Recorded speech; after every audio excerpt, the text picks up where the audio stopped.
No, this is not a Del Boy van for the 21st century. It's the latest scooter you can ride with a car licence, the Piaggio MP3 Yourban. It's the latest three-wheeler designed for people who forget to put their feet down when they reach traffic lights.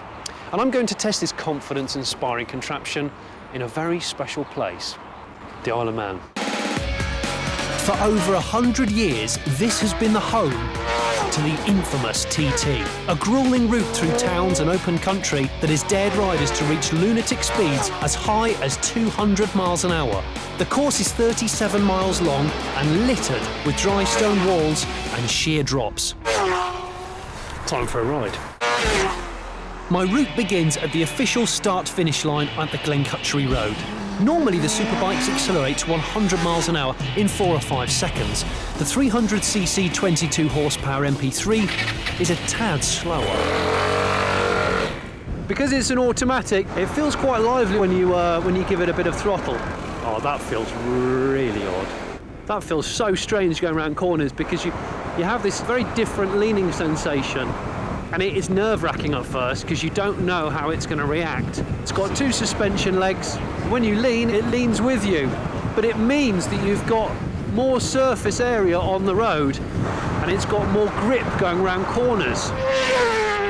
At nearly £6,000, the MP3 is a pricey conundrum. No better at traffic busting than a cheaper scooter, but no more practical than a similarly priced car. We're coming up to the stretch near the 4-mile mark called Butler-Henderson, nicknamed by the riders Butler-Scary.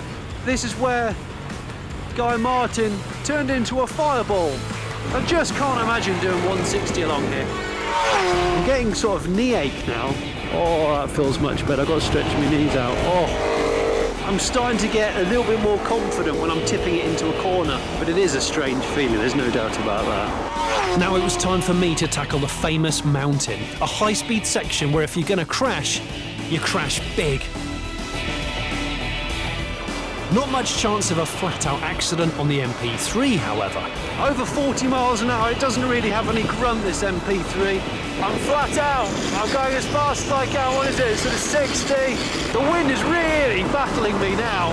Imagine what the wind is doing to you when you're doing more than double, 130, 140. It just must be unbelievable. Over an hour after setting out, I finished my lap. It may have taken me 45 minutes longer than a TT racer, but I still like to think of myself as the 3-wheeled scooter lap record holder. This is so much more than a conventional scooter, least of all because you don't even need a bike licence to ride it. I really applaud Piaggio because they've built something that's genuinely exciting, it's quirky, and, in bike terms anyway, it's almost uncrashable.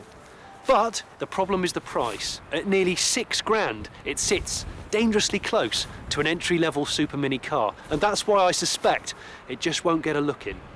This time it's a couple of estates that dare to be different.